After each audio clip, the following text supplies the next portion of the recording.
mais dañu jàpp ne c'est toujours la même rengaine à 10h moom ton ami Mamadou Ndiaye à la télé.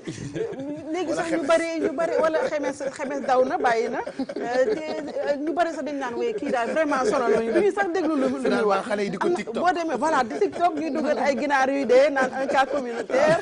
dem nañu ba démystifier carrément. mooy li ma la wax dama gëm ni suñu point faible. c'est communication bi. modestement depuis le début.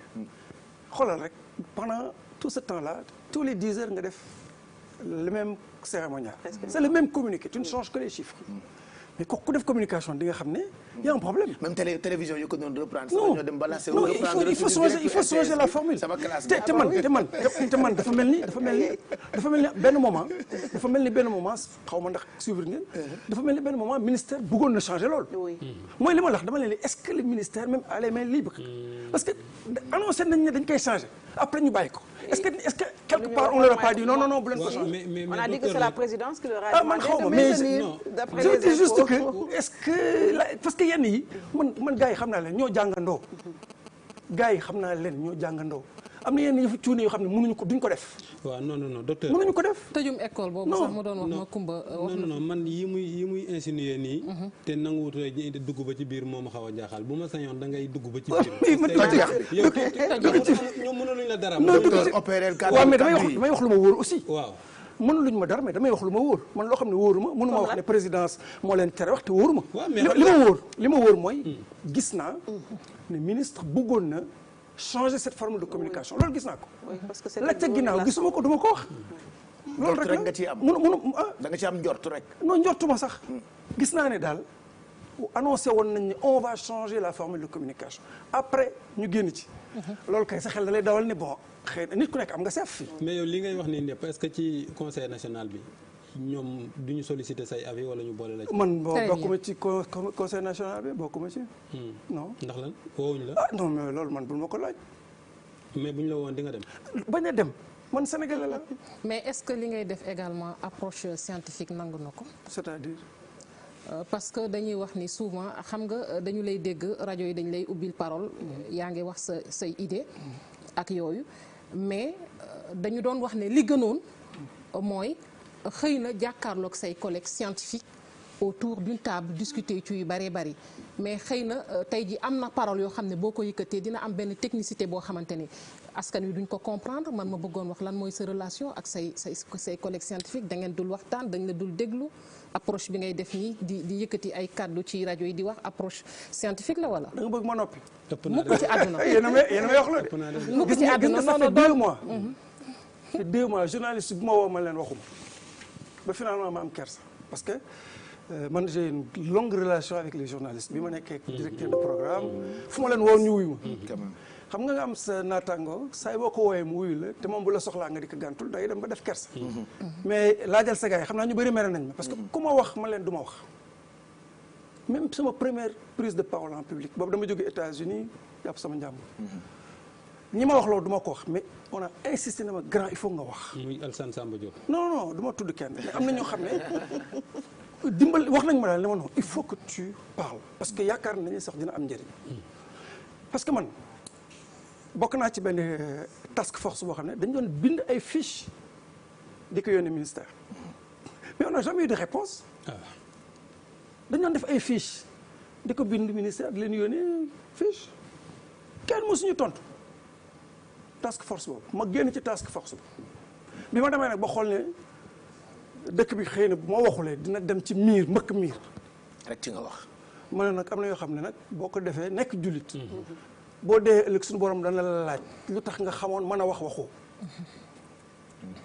mais man ku ma xam-xam ne bëgguma sax wax ñu bari ci presse wax dëgg yàlla. seen waa ji ma woo fii. moom tam sama xarit la xam nga. gàntal naa ko ñaata yoon. donc du question que dama def choix pour dem ci presse di wax. aw ma page Facebook. su ma bokkul télé mën a créer page Facebook. di fa def samay vidéo di def sama lépp. donc war nga mën a xam ne man sama intention. nekkul ne damay gêner au contraire sax quelquefois dama naan xëy na su ma waxee je vais gêner des stratégies. mais quelquefois dama yaakaar ne su ma waxee damay dimbale. parce que le 28 avril ba ma waxee. ñu teg ci 3 semaines président li ma wax yëpp presque mu def ko.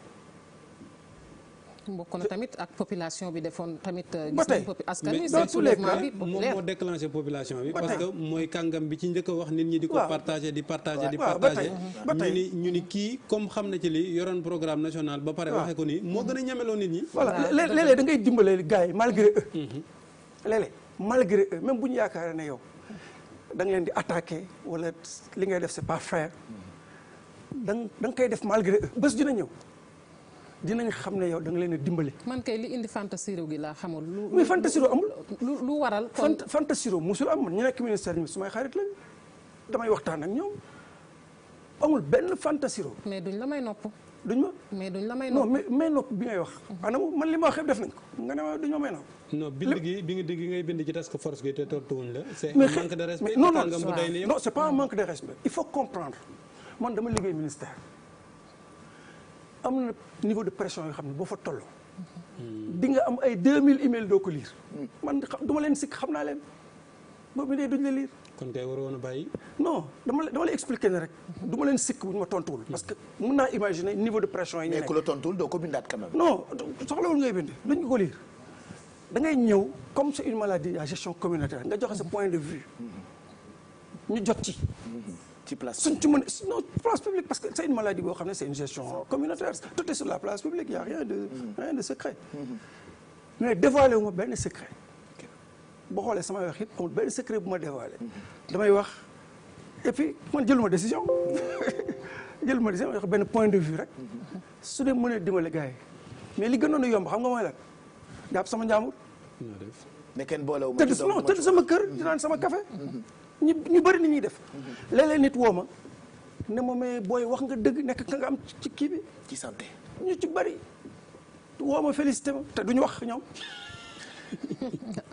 moom ñu ci bëri dañ may woo ne ma booy vraiment tu as raison wax nga dëgg dañu war a def nii nangam mais doo leen dégg ñoom ñu wax xëy na position bi ñu nekk mënuñu wax doo leen sikk ci loolu peut-être wala tam am na lu ñuy ragal am na lu ñuy sàmm dañ faral di wax tamit scientifique yi moom jëfe la ñu gën a baaxoo ko wax aussi xëy na tamit buñ la déggee ngay wax yu bari dañuy jàpp ne rek xëy na warta doon sëb cër mais bu dee problème bi itam problème santé publique la baax na itam ñoom ñuy wax bu la ci gouvernement wala autorité boole wut nga jaarale ko ci média yi pour nit ñi itam am lu ñu mën a loolu rek contribution rek mi ngi noonu contribution parce que man yi mu fi wax yëpp xaw ma ndax am naa sañ-sañu joxe sama position peut-être xel nangu na ko waaw yi muy wax sànq ba tey non ñun duñu ko ŋàññi sax parce que aussi tamit dañ koy bàyyi domaine am ñu des ci suñu domaine ndax moom scientifique la ñun ay taskatu xabaar la est-ce que autorités yi par exemple sanitaire je veux dire ñu ngi doon xaar remontée bi parce que dañu jékki saay rek ñu ne ñu ngi ci 30 cas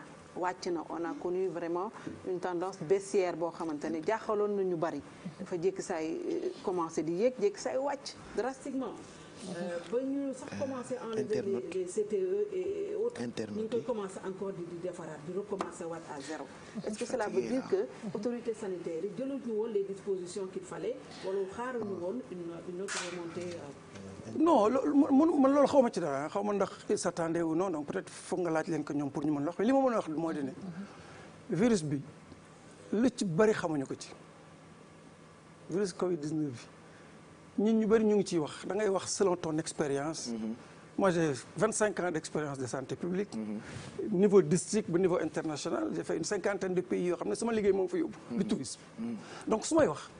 sama expérience laay waxee ak sama xam-xam. parce que feebar bi daa bëri ay zone d'ombre tamit. feebar bi li leer ci moom bariwul xam nga dégg nga fan yii passé ñu naan la ay mutation bon virus moom bay faral di muté loolu xam nañ ko mais que nga ne d'ici fii ak 3 mois li mooy xew.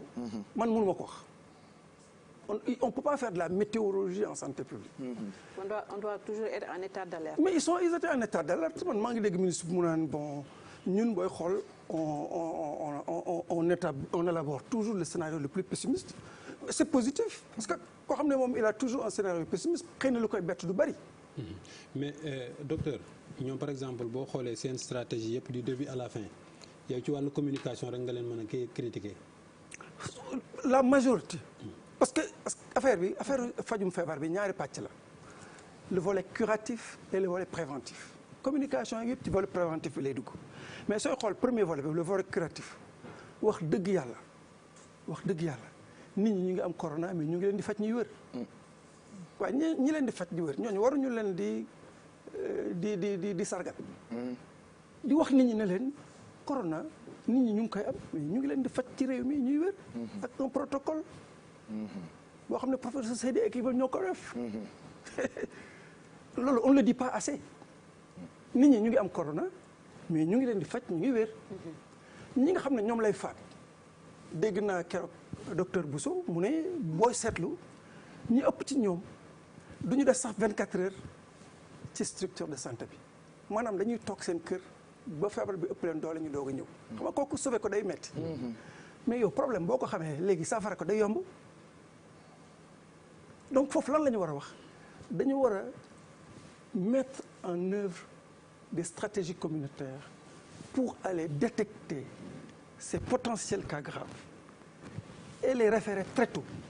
mais justement stratégie bi ñu jël par exemple ne les asymptomatiques nañu toog seen kër bu ñu wootee au numéro vert c'est saturé balaa ngay jot un médecin dafay yàgg da ngay dem ba pare da ngay sonn da nga naan naa toog sama kër rek parce que soo demee hôpital dañu lay wax soo amul symptôme reste chez toi ba nga sentir ay symptômes stratégie boobu ñu jël aussi sur les asymptomatiques est-ce que c'est la bonne. Adja Binta xam nga ñun dañu am benn particularité au Sénégal mooy dañu am un réseau communautaire boo xam ne dëkk yi ko fi am bariwul ma nee naa j'ai fait une 50aine de pays te vacances yóbbuwuma fa sama liggéey rek moom fa yóbbu réseau communautaire bi ma gis Sénégal tel qu'il est organisé ay bàjjenu gox ay DS dom ay relais ni mu baree ci askan wi ñi ko fi am bariwul ñooñu li lañ utiliser wul la yaakaar comme ni ñu ko war a utiliser parce que liggéeyu bàjjenu gox liggéeyu relais liggéeyu DS dom loolu la assurer le suivi de la prise en charge au niveau communautaire donc kooku bu soxla sax muy woote SAMU DS dom ba wala bàjjenu gox ba wala relais koñ ba luy DS dom dispensaire de soins à domicile boo xam ne programme Palu moo ko defoon bi ma fa nekk ay relais lañ ñoom ñoo daan def test yi ci kër yi boo amee fibre ñu jox la garab kooku ñun ñoo ko fa defoon en 2007 ba léegi ñu ngi fi. ak lañ daan jëm ci baaraam ci tam. waaw dañ lay jëm ci baaraam boo positifé ba ma ko njëkkee def dañ mën a xaaral da nga doof nan ngay mënee jël garab yi di ko jox ñi donc man yàgg naa ci ay coow santé publique loolu yàgg naa ci ba léegi coow laa ngi bëri yàgg naa ci de man dama jël DS domi mais dama jël DS domi Pape Cheikh jox leen ACT jox leen ay moustiquaires jox leen ay test diagnostic rapide am na ñoo xam ne jànguñ ñu nga dëkk Ranérou Ferlo moo formé leen dafa leen ay blouses yu nice ñuy piqué nit ñi di leen jox garab ñu naan docteur waa Palu yi gars yi ni mu booy bi dafa dof coow li ni kur mais bi ñu dawalee quelque temps gis nañ ne paludisme dafa jógee 33% de morbidité ñëw 3% avant ma fay jógee ba may jàng médecine man paludisme moo doon problème au Sénégal demal hôpital nga laaj médecin yi fa nekk ndax paludisme bëri na léegi comme ni mu meloon avant. mais dañoo dem ba Sénégalais yu bëri dañu am traumatisme ci nit yi ñëw ci seen i kër di leen piqûre ak ñoom seen loolu dina jur sax coow te jur na coow sax par rapport ak vaccin bi je pense que il faut que ñu def taxaw seetlu bu yaatu ci vaccin bi ñuy laam-laame boobu ba tey war nañu koo ñeme waruñu koo ñeme ñun xamuñ yéen borom xam-xam yi yéen a mën a dalal suñuy xel par rapport ak vaccin bi li nga xamee ni ba président wu Amérique bu bees bi moom testé na ko ci boppam devant toutes les télé loolee xam naa balaa ñu ciy wax ndax débat bu intéressant le soulever boobu ba tey j'aimerais quand même ñu fekki internet yi fa ñu nekk même si docteur Thior miinuñu ko ci réseaux sociaux yi moo xam Facebook wala Twitter mais tey exceptionnellement ci déclic bi ay questions yu bëree ngi tukkee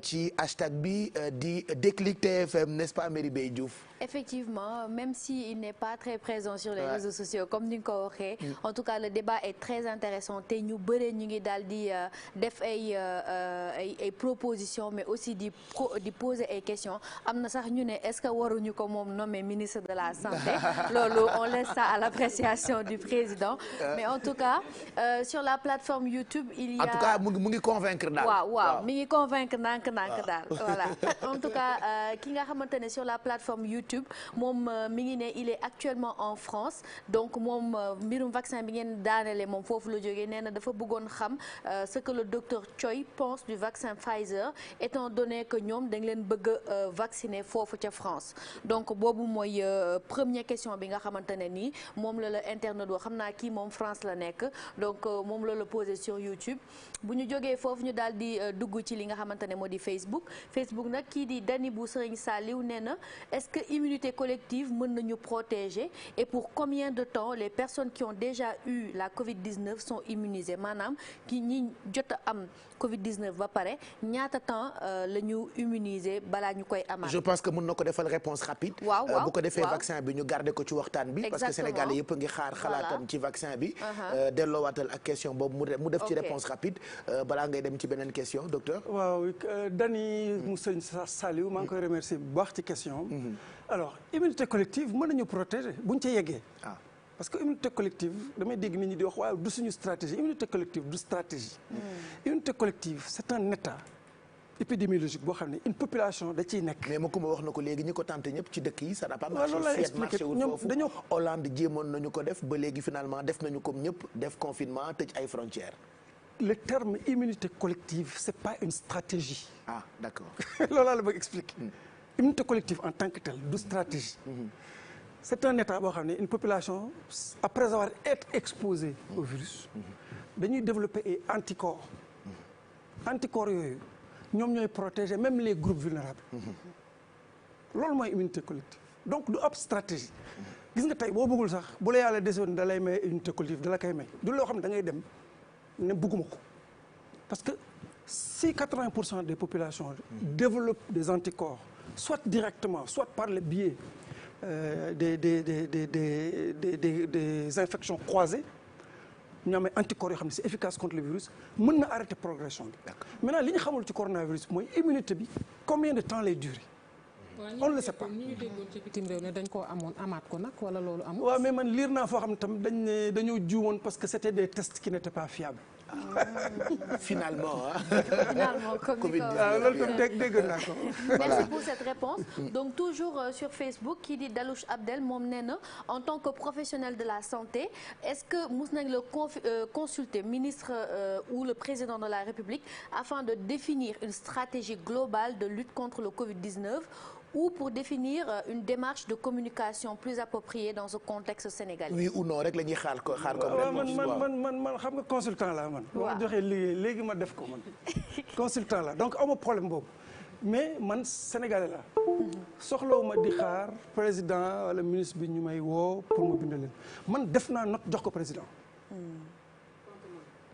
non soxlawuma tontu man président mooy suñu kilifa tamit ñun on est des républicains. mooy suñu kilifa président bu fi nekkoon ko bind mu tontu la du fi jóge mais li ma xalaat bind naa ko yónnee ko président loolu def naa ko te nee naa la bokk naa ci task force boo xam ne dañ doon bind di jox ministre bi nee naa la mosuñu jot réponse mais sekkuma leen parce que comprendre naa ne am na situation yoo xam ba ci toll parce que nekkoon naa ministère de la santé quand même xam na am na période yoo xam boo fa tolloo wallaahi lazim doo tal dara donc dama leen di jégal li ma tontuwul du ma poser problème. waaw loolu lañ fi amoon comme question. donc ñu bàyyi débat bi continuer. voilà ñu bàyyi débat bi continuer fa ngeen wàccee foofu la nit ñi tàmbalee. mooy li nga xamante ne mooy vaccin Pfizer bi te ñooñu waa diaspora bi ñoo koy gën a laajte. voilà donc on va enchaîner tout de suite merci beaucoup Meribé Diouf ñu ngi lay gërëm tamit internautes yi si vous nous rejoignez tey man ak sama clique de journaliste ci Déclicu mardi bi ñu recevoir docteur Moussa Thior xam-xamam màcc lool ci wàllu santé publique mu bëri nag ay fans moi je pense que il faut que mu ibbi ay compte ci réseaux sociaux yi bu ko defee fans club bi di en tout cas li muy xalaat il est bien suivi te nit ñi bëgg nañ bah oui ñu ngi jot ay réactions aux journalistes ñu ngi jot ay réactions borom xam-xam bëri na ci ay kilifa yoo xam ne ni ay colonel la ñu ci wàllu santé mais du ñu mën lim tur yi ndax concept yi bokkut mais baax na daal teewaayam tey ci jotaay bi pour ñu gën a mën a gindeeku ba nga xamee ni bu émission bi jeexee Sénégalais yëpp daañu am déclic ba xam façon bi nga xamee ni moom la ñu war a taxawee par rapport ak xeex bi ñuy xeex lawu Covid-19 bi surtout vaccin bi la mais d'abord bëggoon naa laaj docteur est-ce que journalistes yi lii question bu ñu jot la danoo war a wax seconde vague wala rebond. non man du man maay wax journalistes yi li ñu war a wax. mais lan nga leen di suggérer. man da nga ma laaj ma ne la pour man première vague amul ba ñaar di am. doit-on parler de seconde vague wala rebond. man nekkuma fi pour wax nit ñi li ñu war a wax nekkuma fi pour wax gouvernement bi li mu war a def. je suis un citoyen yàlla def ma am ci ab xam-xam tuuti. je dis ce que je pense. dama xalaat ne courbe bi ñu am Sénégal du courbe bu am vague y a pas de vague donc balaa ngay wax deuxième da ngay am premier. man loolu